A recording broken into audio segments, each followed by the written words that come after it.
The message came from my mother's phone. But the words, they weren't hers. That single line still haunts me. I remember staring at my phone that night, the dim light of the kitchen clock flickering against the cracked screen. The house was quiet except for the faint hum of the refrigerator and the distant bark of a street dog. My husband, Rafik, wasn't home yet. It was 10:47 p.m. And that message, "She's not who you think she is," sat like a burning coal in my chest. At first, I thought my mother had made a mistake. She'd been forgetful lately. Ever since my father's death, she'd been quieter, spending most of her evenings praying or watching the news. I lived nearby and often dropped by after work to bring her groceries or help with bills. She was proud, never asked for much, and always said, "God rewards the hands that serve my daughter." But that night, something in me stirred. Something that told me this wasn't about my mother's memory at all. I didn't reply right away. I just sat there, phone in hand, staring at the text, listening to the slow ticking of the wall clock. My heart thudded in rhythm with it. That's when I realized I hadn't heard from Rafik since the afternoon. He'd said he was staying late at work, sorting some new client accounts. He worked at a bank, and long hours weren't unusual. But still, there was something off about that night. I placed my phone down and looked around our small living room. Everything looked perfectly normal. The embroidered cushions I'd stitched myself, the framed wedding photo on the wall, my mother's old lace curtains fluttering in the window. But that message had shifted something invisible inside me, like the air before a storm. I didn't sleep that night.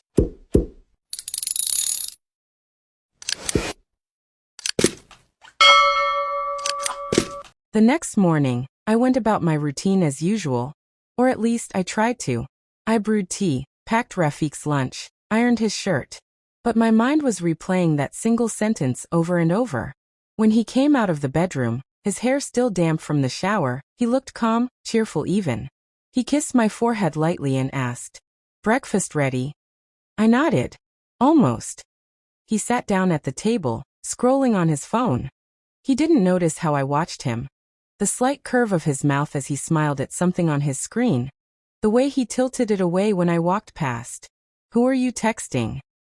I asked, my tone casual. He looked up, almost surprised. "Just Hamid from the office. He's asking about a client file." I smiled faintly. "Always working, even during breakfast." He chuckled. "That's banking life for you, Afsana." That word, Afsana. My name. He used to say it softly once, like a poem. But lately it sounded like punctuation, something to end a sentence with, not to cherish.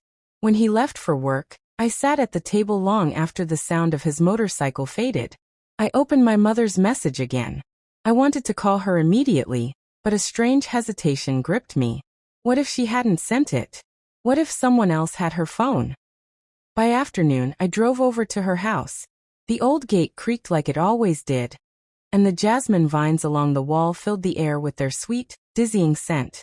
Inside, my mother sat in her usual spot by the window, sorting lentils on a steel tray. "Amy," I said softly, setting my purse down.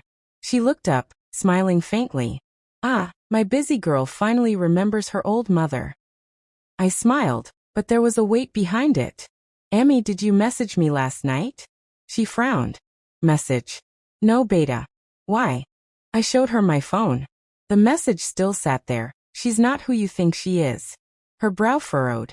"This isn't from me." "Your number sent it." "I didn't even use the phone yesterday.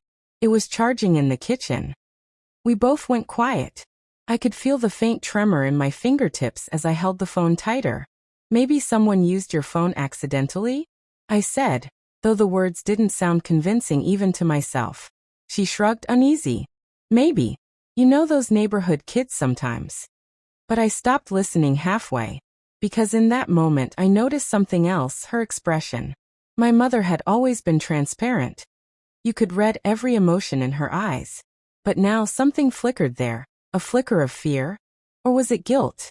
When I asked again who might have sent it, she simply said, "Forget it, Afsana. These little things, they don't matter." But they did matter. That evening, Rafik came home later than usual. I didn't ask where he'd been, not at first. I just watched him silently as he took off his shoes and loosened his tie. His face looked tired, but not in the way work makes you tired. There was a secret kind of weariness in his eyes, one that comes from lying too often. Over dinner, he told me he'd been helping a friend move apartments. Oh, which friend? I asked. He hesitated. Just an old colleague. You wouldn't know him. He avoided my gaze, scooping rice into his plate. I said nothing after that, but my appetite disappeared completely. Later that night, when he fell asleep beside me, I lay awake staring at the ceiling fan spinning slow circles above us. The message, my mother's hesitation, his secretive tone, they all tangled together like knots I couldn't untie. And that's when I decided I would find out what was really going on. Not with confrontation, not with shouting, but quietly, the way I always did things. Because if there's one thing I've learned in life, it's this. The truth doesn't need noise. It only needs patience. The next morning, I woke up before dawn. Rafik was still asleep beside me, his arm draped loosely over his chest.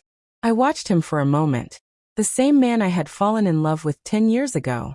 The man who once waited outside my university gate every afternoon, holding a paper bag of samosas, smiling like I was his world. But love, I've learned, isn't measured in memories. It's measured in what stays constant after silence, secrets, and years. And that morning, all I could feel between us was distance, invisible but heavy. I slipped out of bed quietly, made tea, and sat by the window with my notebook. I used to write in it often, recipes, grocery lists, sometimes dreams. But that day, I began something different. A log. Day 1, Rafik came home late again. Said he was helping a friend move. I didn't know why I wrote it. Maybe I needed proof, or maybe I just needed a place to see the truth take shape in front of me. When he left for work, I decided to visit the bank where he worked. I told myself it was innocent, that I'd just surprise him with lunch. But deep down, I wanted to see. The main branch stood at the corner of Sadar Road. All glass walls and polished floors. The security guard recognized me from before. "Baji, you're here to see Sir Rafik?" he asked politely. "Yes," I said. "Just for a minute." Inside, the air smelled faintly of air conditioning and printer ink. I looked around until I spotted him, standing near his desk, smiling at someone. A woman. She was younger than me. Polished nails, neatly tied hair, wearing a pale pink scarf that looked expensive. They were laughing about something. Her hand lightly touched his arm as she showed him a file. He didn't move it away. Something inside me went still. It wasn't the laughter that hurt. It was the familiarity. That quiet ease between them that used to be ours. I stood there, half hidden behind a column, long enough to see her hand brush his sleeve again before I turned and walked out. I didn't cry. Not yet. That evening, I brought up the bank when he got home. "How was work?" I asked casually. He shrugged. "Busy as always." "Any new employees?" He looked at me briefly. A few." "Why?" "Oh, I just thought I saw someone new when I passed by the branch today." He froze for a fraction of a second, then smiled too quickly. "You came to the bank?" "Yes. I thought I'd surprise you." He nodded, his voice turning softer, almost rehearsed. "You should have come in, Afsana. I would have loved that." I smiled back. "Next time maybe." But that smile didn't reach my eyes, and his didn't reach his heart. Over the next few days, I noticed more things. A second phone that he always kept on silent. Credit card messages that arrived late at night, and he deleted instantly. And one evening, as I folded laundry, a small receipt fell out of his pants pocket. Rent payment for an apartment under a name I didn't recognize. Apartment 402 Gulshan Heights. My hands went cold. I memorized the address, folded the paper back and placed it exactly where I found it. Then I wrote again in my notebook. Day 6 Gulshan Heights. Apartment 402. That night, when he turned away from me in bed, pretending to sleep, I lay awake wondering if love ever truly dies. Or if it simply hides behind layers of lies until one day, you can no longer recognize it.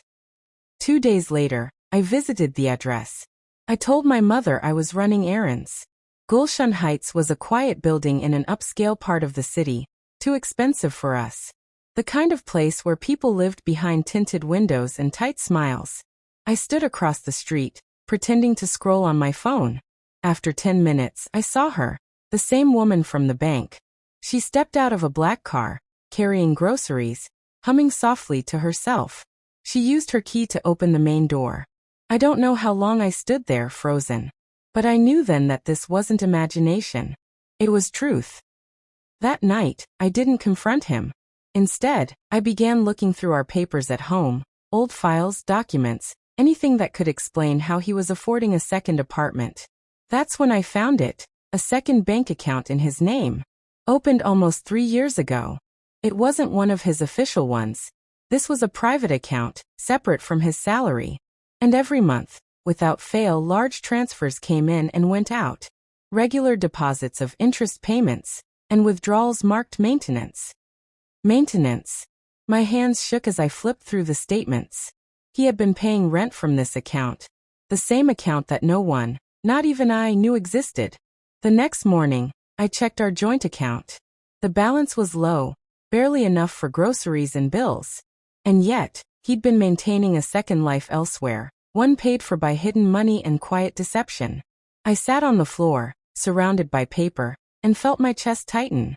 That evening, when he came home, I looked at him as he spoke about work, his tone smooth and casual. "You look tired," he said. "Did you rest?" I nodded slowly. "I tried." He reached for his glass of water. His phone buzzed on the table. A name flashed on the screen, Sarah Office. He didn't notice me see it. That's when my decision was made. If my mother's strange message had started this, "She's not who you think she is," I now knew who that she was. Sarah. The woman from the bank.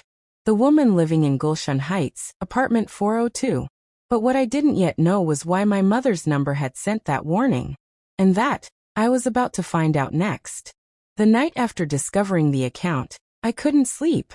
I lay still, staring at the ceiling. The fan blades slicing through the quiet like the seconds of a clock counting down to something inevitable. Rafiq's breathing beside me was deep and steady. The sound of a man who had nothing to hide. But I knew better now. There's a kind of stillness that follows betrayal, not the loud, crying kind. No. It's quiet. Heavy. The kind that makes even your heartbeat sound guilty.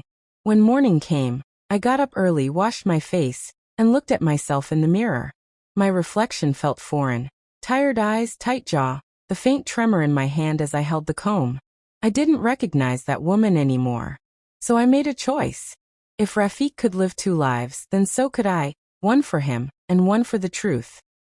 I went to my mother's house that afternoon. She'd been unwell lately, spending most of her time in her garden, tending to her roses. The scent of jasmine drifted through the yard as I sat beside her. "Amy," I said softly, "when did you last use your old SIM card?" She looked up, puzzled.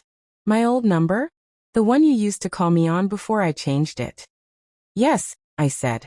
"I got a message from that number. A strange one." Her brow furrowed. "What kind of message?" "It said." I hesitated. "It said, 'She's not who you think she is.'" She frowned, confusion deepening. "That's not from me, Afsana. That number was lost months ago. I never recovered it." My stomach dropped. Someone had that number, someone who wanted to warn me. I showed her the message. She shook her head, her eyes clouded with concern. "Beta," she said quietly, "maybe it's God's way of showing you something." Her words lingered in my chest like a prophecy. That evening, I decided to go back to Gulshan Heights. This time, not to watch, but to confront. I reached around 6:30, just as the sun was sinking, the sky painted in soft orange and fading blue.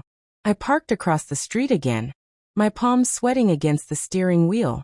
I watched as people entered and left the building.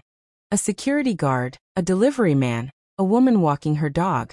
Then I saw her, Sarah. She wore a simple dress this time, her hair loose, her steps light. She looked content, like someone who didn't know she was living in someone else's shadow.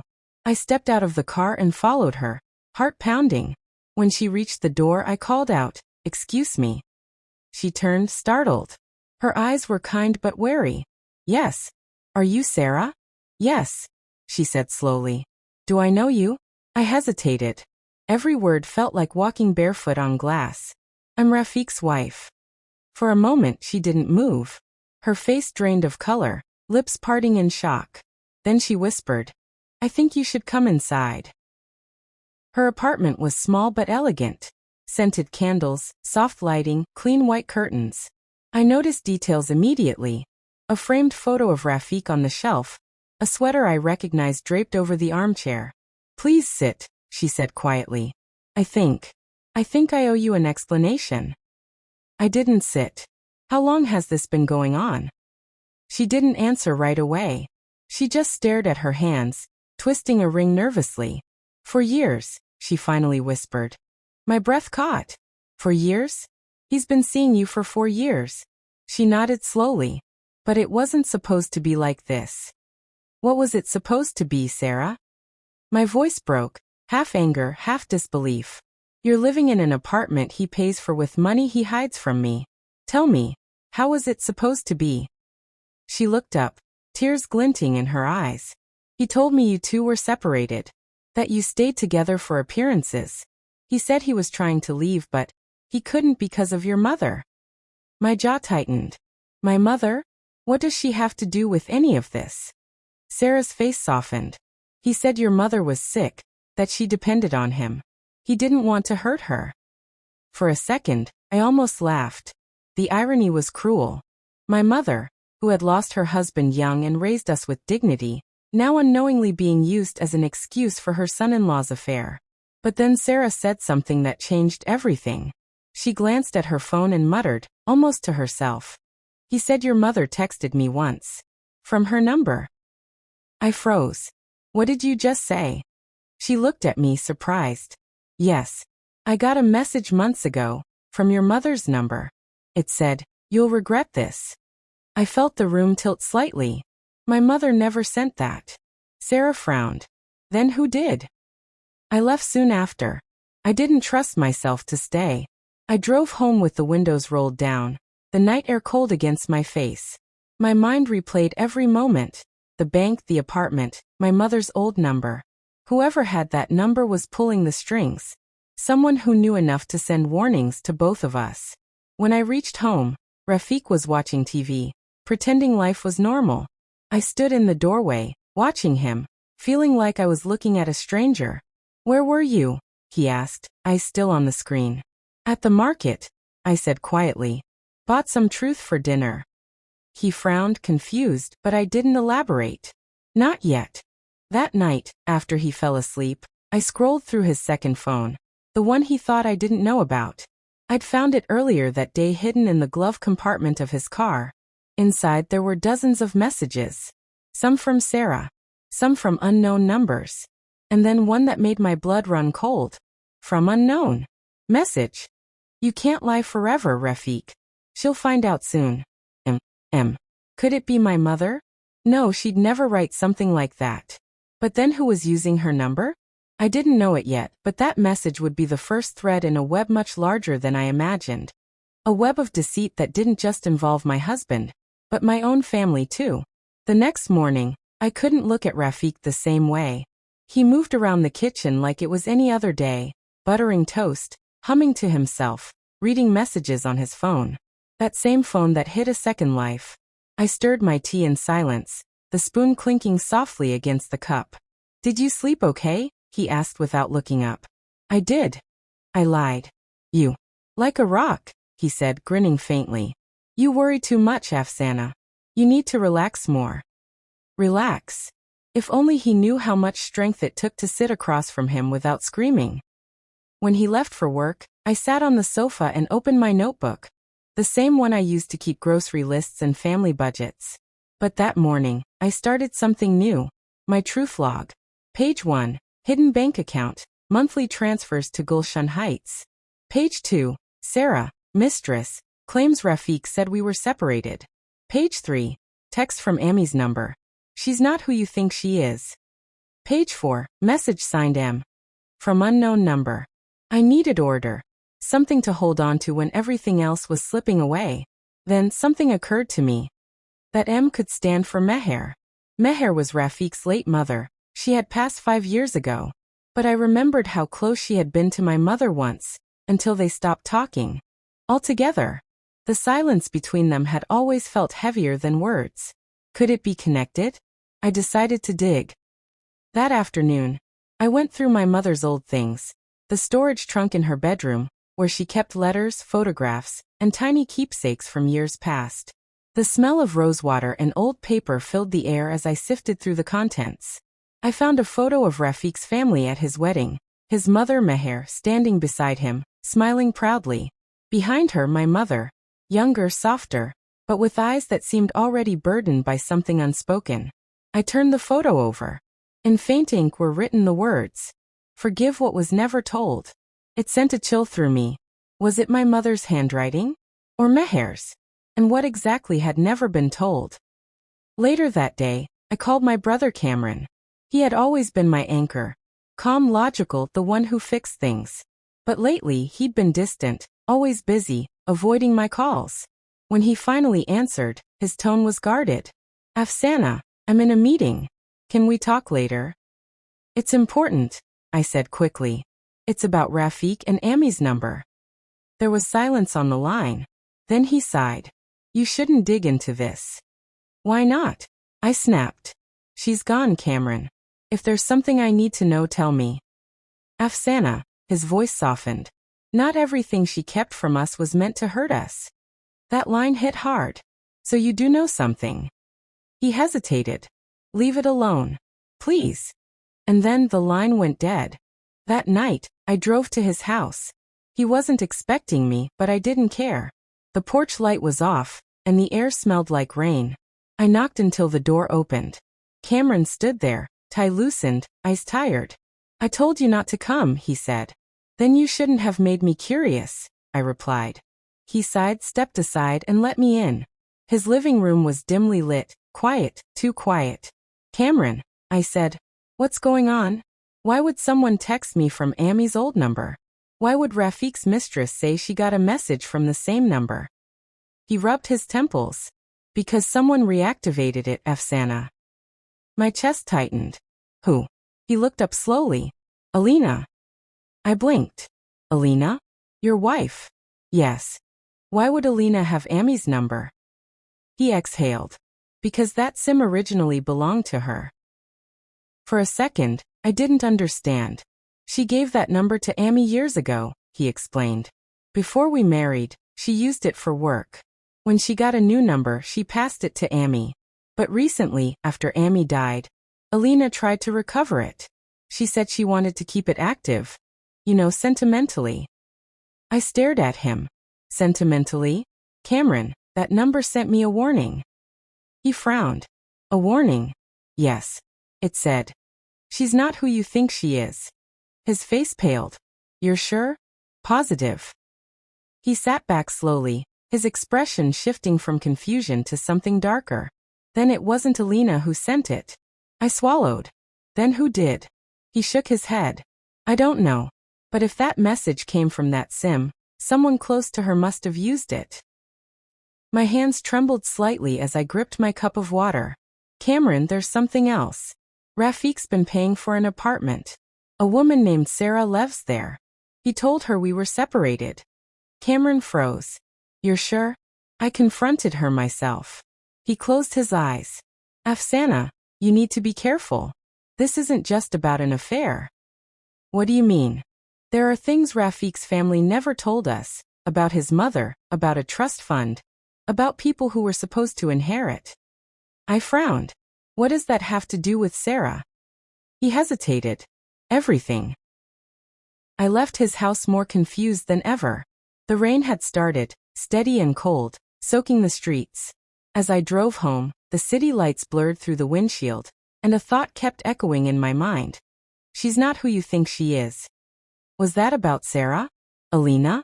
Or could it even be about me? When I reached home, Rafiq was awake, waiting in the dark. The glow of his cigarette flickered like a warning. "Where were you?" he asked.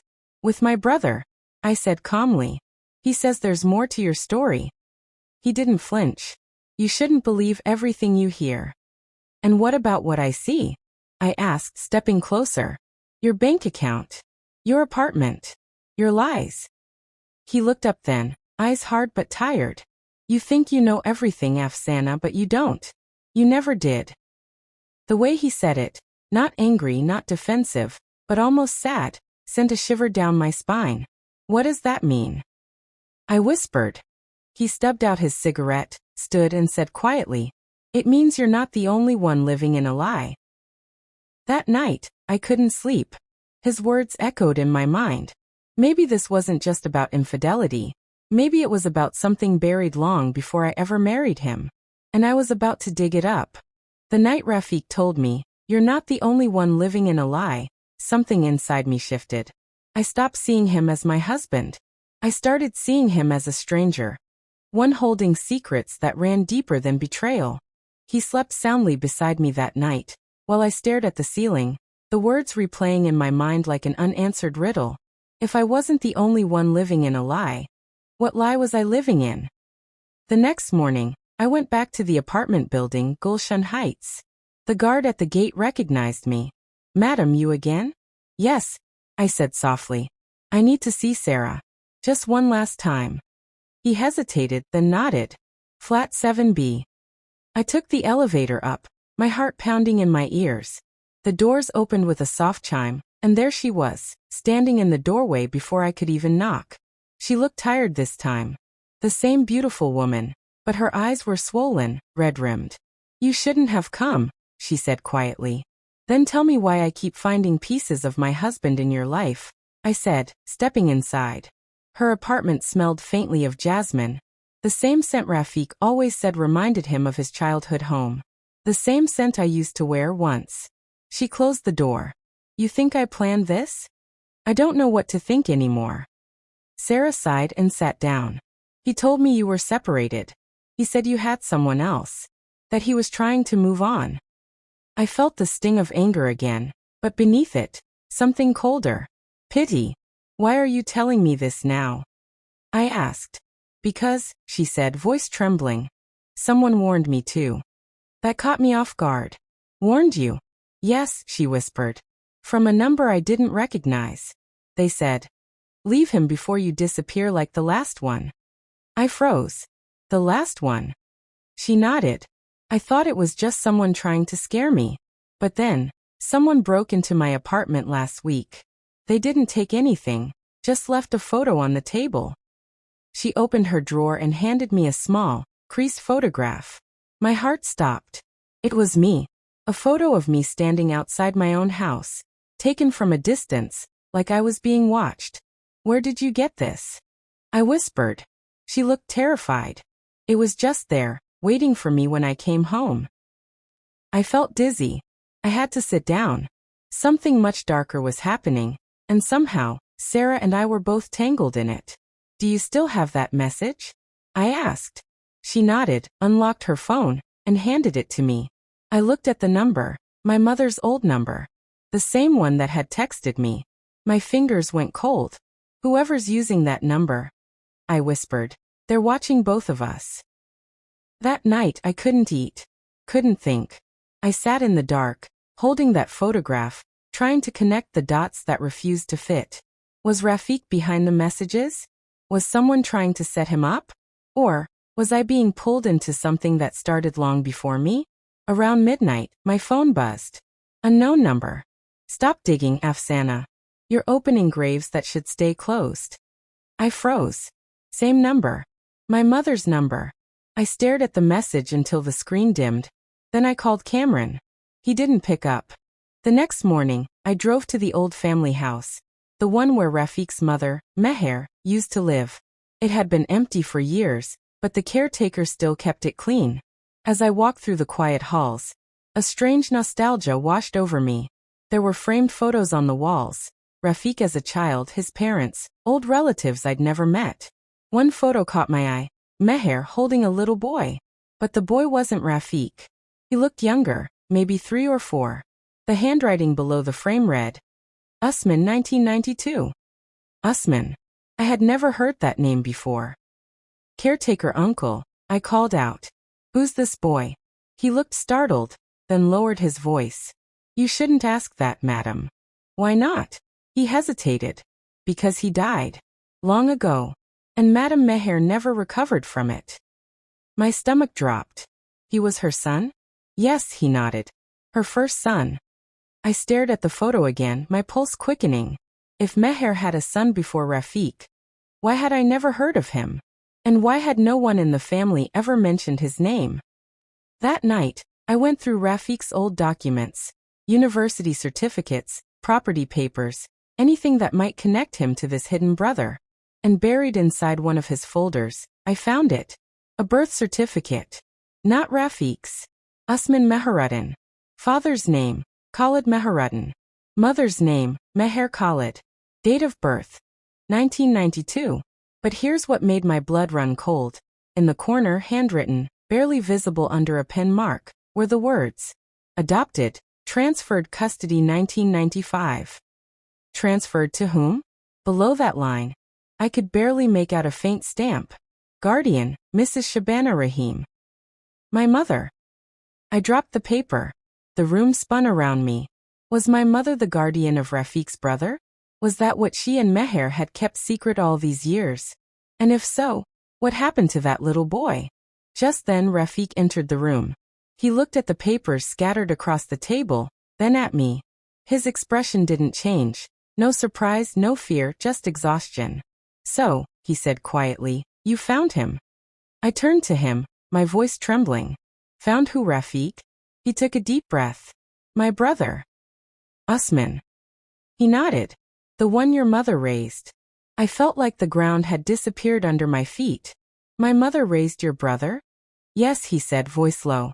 Because my parents couldn't. Because of what he saw. I stared at him, unable to breathe. What did he see? He met my eyes then, his face pale and haunted. The night my father died. That was the moment everything changed. The affair. The bank account. The warnings. They weren't random. They were pieces of a story that had started before I was even born. A story about two families, two mothers, and one night that had never been spoken of again. And somehow, I was standing right in the middle of it. I don't remember sitting down, but somehow I was on the floor, my back against the bedpost, staring up at him. My mother raised your brother? I repeated, my voice barely a whisper. Rafiq nodded slowly, his eyes distant. Yes. And for years we pretended it never happened. The room felt smaller, the air heavier. I could hear my own heartbeat thudding in my ears. Tell me everything. I said finally. All of it. He sighed, the kind of sigh that comes from a place of exhaustion, so deep it almost sounds like grief. It started before we were married, he began. When I was maybe 10. My father, Khalid, was not a kind man. He was proud, angry, and he drank too much. My mother, Meher, stayed quiet, always trying to keep the peace. But one night, something happened. A fight that went too far. He looked at the floor, his jaw trembling slightly. That night, my father hit her. Hard. I heard the sound from my room. Usman, my older brother, tried to stop him. He grabbed something, a heavy glass vase. And then it broke. My father fell. He paused, his voice shaking. He didn't get up. I covered my mouth, a chill spreading through me. Oh my God. Rafiq nodded. My mother panicked. She thought Usman killed him. She called your mother, Shabana, because they were friends back then. Your mother helped hide him. Said she'd take him away, raise him somewhere far, change his name. I felt the world tilt. So my mother hid your brother? He nodded again. She told everyone the boy died of fever. My mother moved away for a while. People pitied her. And the secret, it just stayed buried. I stared at the papers on the table. That one line that had changed everything. Guardian, Mrs. Shabana Rahim. She never told me. I whispered. Not once.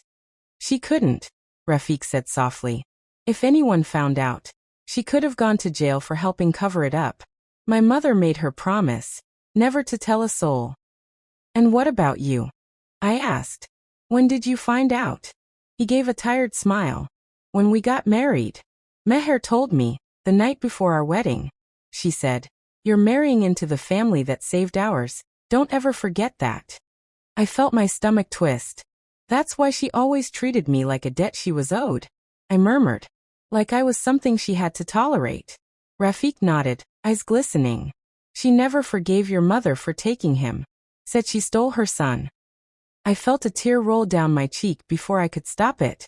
But what happened to him, Rafik? What happened to Usman? He looked away. He ran away when he was 17. No one heard from him again. For a long moment there was silence.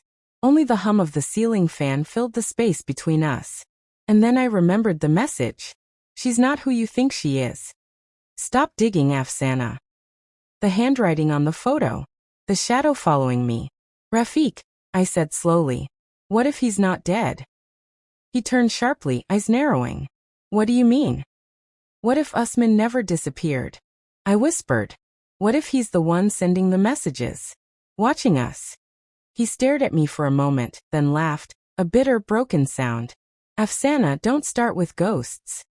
I'm not talking about ghosts, I snapped. I'm talking about a boy who was hidden, lied to, abandoned. Someone who might have a reason to hate both our families. Rafik's face went pale. Think about it, I said. The messages came from my mother's number. But she's dead. Someone must have her old SIM. Someone who knew the story. Someone who wants me to dig it up. Rafik rubbed his temples. That SIM was disconnected years ago.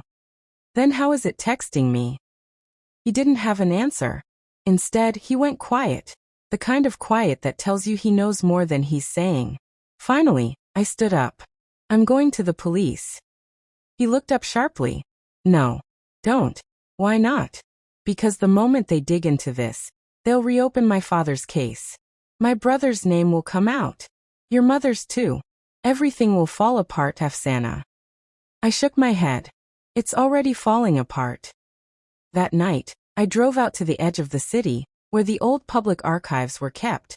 The place where my mother once worked part-time when she was younger. I wanted to find something, a record, a file, anything with the name, Usman Meharuddin. Stop digging, Afsana. The handwriting on the photo. The shadow following me. Rafik, I said slowly. What if he's not dead? He turned sharply, eyes narrowing. What do you mean? What if Usman never disappeared? I whispered. What if he's the one sending the messages? Watching us? He stared at me for a moment, then laughed, a bitter, broken sound. Afsana, don't start with ghosts. I'm not talking about ghosts, I snapped. I'm talking about a boy who was hidden, lied to, abandoned. Someone who might have a reason to hate both our families. Rafik's face went pale. Think about it, I said. The messages came from my mother's number. But she's dead. Someone must have her old SIM. Someone who knew the story. Someone who wants me to dig it up. Rafik rubbed his temples. That SIM was disconnected years ago. Then how is it texting me? He didn't have an answer. Instead, he went quiet. The kind of quiet that tells you he knows more than he's saying. Finally, I stood up. I'm going to the police. He looked up sharply. No. Don't. Why not? Because the moment they dig into this, they'll reopen my father's case. My brother's name will come out. Your mother's too. Everything will fall apart, Afsana. I shook my head. It's already falling apart. That night, I drove out to the edge of the city, where the old public archives were kept. The place where my mother once worked part-time when she was younger. I wanted to find something, a record, a file, anything with the name, Usman Meharuddin. The building smelled of dust and old paper. The clerk on duty barely looked up when I entered. Old death records, I told him. From 1992 to 1995. He handed me a stack of files. Hours passed. I flipped through each one, the clock ticking softly in the distance. And then there it was. A record from 1993. Usman Meharuddin, reported deceased. Cause of death, fever. No body recovered. No body recovered. I stared at the page, my hands trembling. Someone had declared him dead without proof. As I walked out into the night, the wind felt colder. My phone buzzed again. Unknown number. This time there was no message, just a photo. A picture of my car. Taken from across the street. And in the corner of the image, half hidden in the shadows, was a man. Older now, bearded. But those eyes, they looked exactly like Rafiq's. I drove home in silence, my hands gripping the wheel until my knuckles went white. When I reached home, Rafiq was waiting by the door. He looked at my face and knew I'd found something. I held up my phone. Tell me this isn't him. He looked at the photo, and the color drained from his face. He didn't say a word. He just whispered one name, barely audible. Usman. Everything I thought I knew shattered in that moment. The past hadn't stayed buried. It had come back in flesh and blood. And now he was watching us. That night, I couldn't sleep.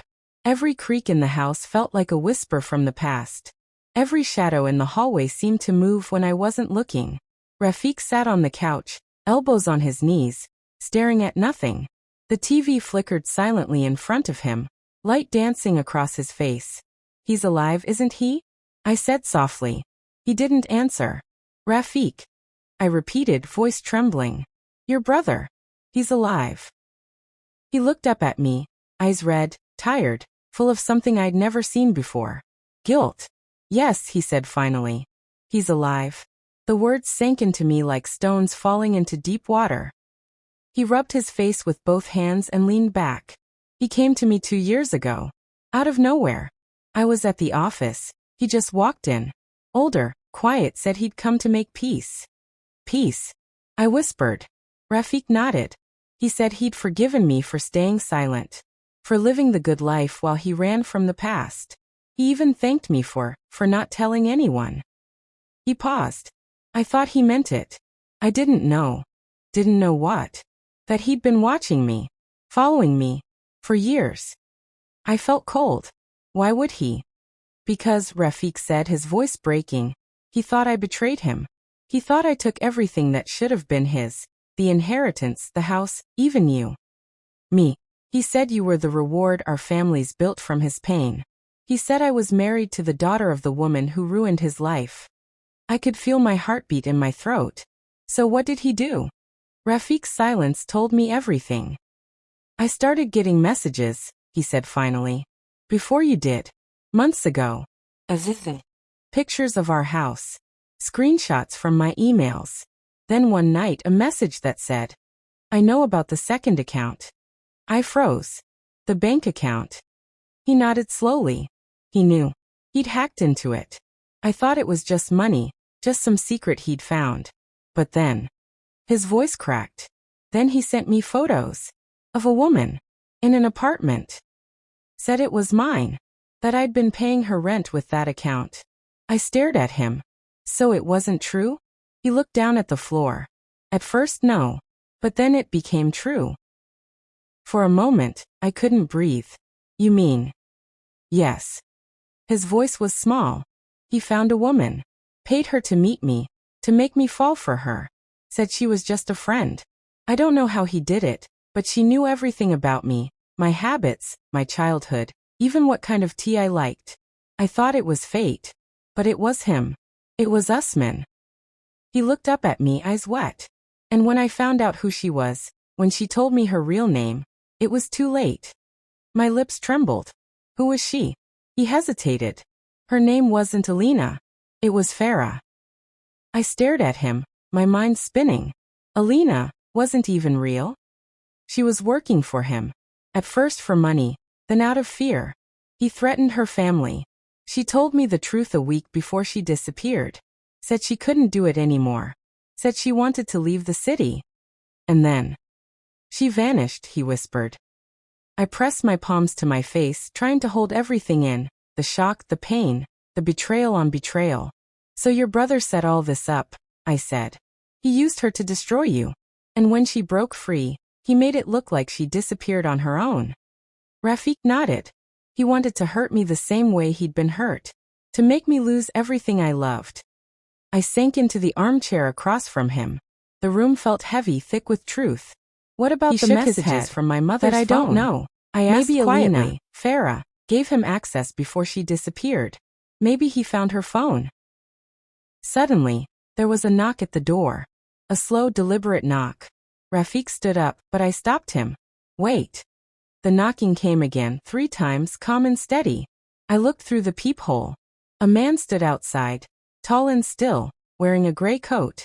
His beard was trimmed neatly, and though his face was older, his eyes, they were unmistakable. The same eyes as Rafiq's.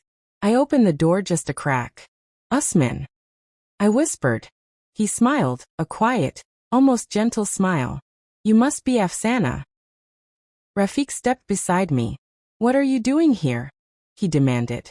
Usman tilted his head. "You think I'd let this end without seeing you face to face?" His voice was calm, but there was something cold beneath it. "I just wanted the truth," I said. He looked at me. "Then you deserve to hear it." He stepped inside. His presence filled the room, not loud but heavy. He carried an old photograph in his hand, folded and creased. "This was us," he said, holding it up. "Two brothers. Before everything." Rafiq didn't look at it.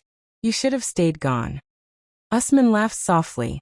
"And let you live in peace while I rotted in exile? No, brother. Peace isn't for people like us." He turned to me. "You want to know the truth about Alina?" I nodded slowly. "She loved him," he said simply.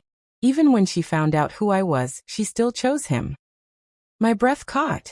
"So you—" "I didn't kill her," he said sharply. "I wanted to once. But she ran. She took everything she knew and disappeared before I could find her. Maybe she's still out there. Maybe not." He looked down at his hands. "All I wanted was for him to feel what I felt, to lose the people he loved most. I wanted him to carry that emptiness forever." Rafiq's eyes filled. "You succeeded." Usman's expression softened for just a moment. "And yet it doesn't feel like victory." The silence stretched between them. Years of buried history, pain, and choices that couldn't be undone. Finally I spoke. "You both lost everything. Your father, your mother, your peace. But carrying that pain forward, it only creates more of it."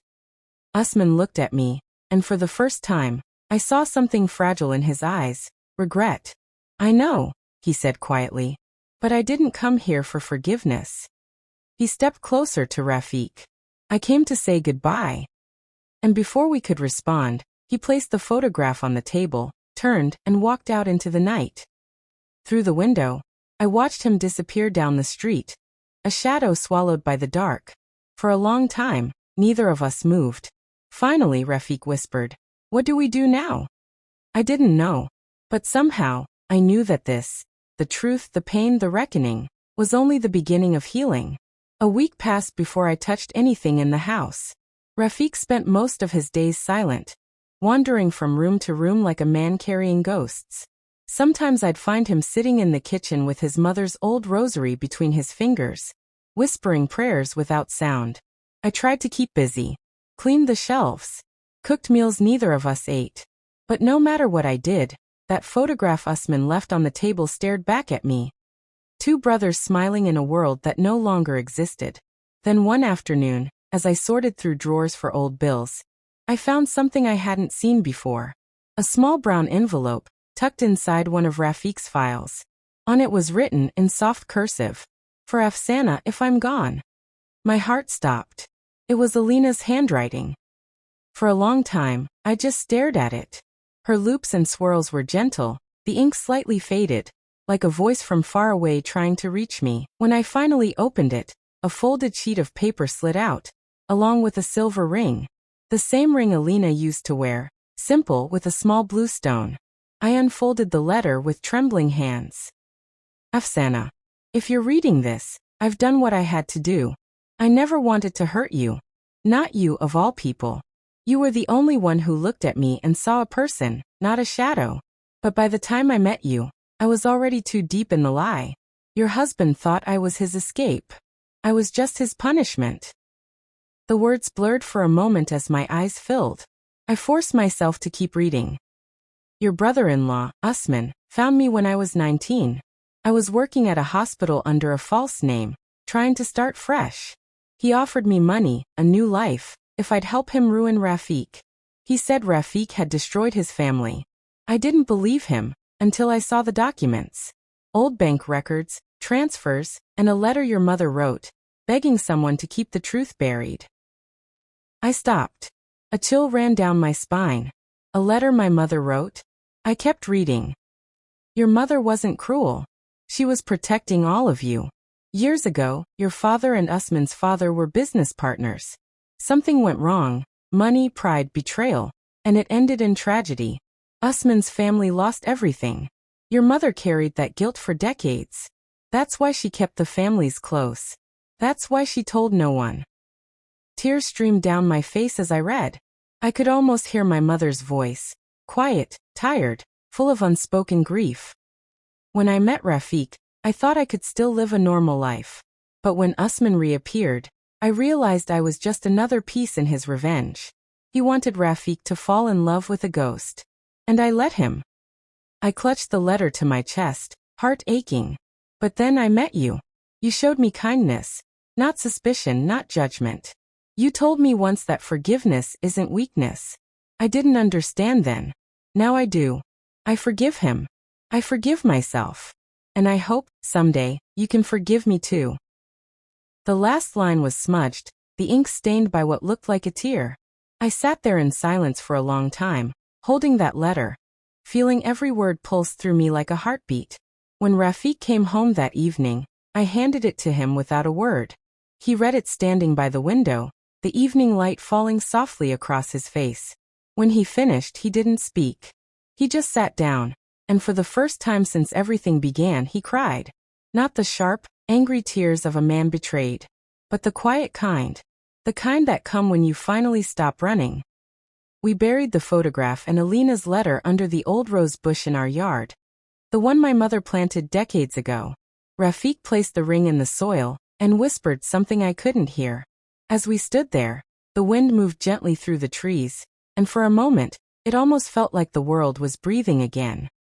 The weeks that followed were slow but kind. Rafiq started working again. Quietly, humbly, without the pride that used to fill him. I went back to my routine, but something in me had shifted. I no longer looked at betrayal as a wound. It was a mirror. One that showed us who we were beneath everything we pretended to be. Sometimes I still think about Alina, or Farah, wherever she is. I like to believe she found peace. That maybe somewhere she started over. And as for Usman, we never saw him again. But I like to think that even he, in some distant part of the world, finally let go of his anger. One evening, as the sun dipped low, I sat by the window with a cup of tea, my mother's old cup, chipped on the side. The garden outside was quiet. The air smelled like jasmine. And for the first time in months, I smiled. Because forgiveness, I'd finally learned, isn't about freeing the other person. It's about freeing yourself from the story you no longer need to carry. I looked straight into the camera of my heart, the way Auntie May always does at the end of her stories, and I asked softly, if you were me, would you have forgiven her?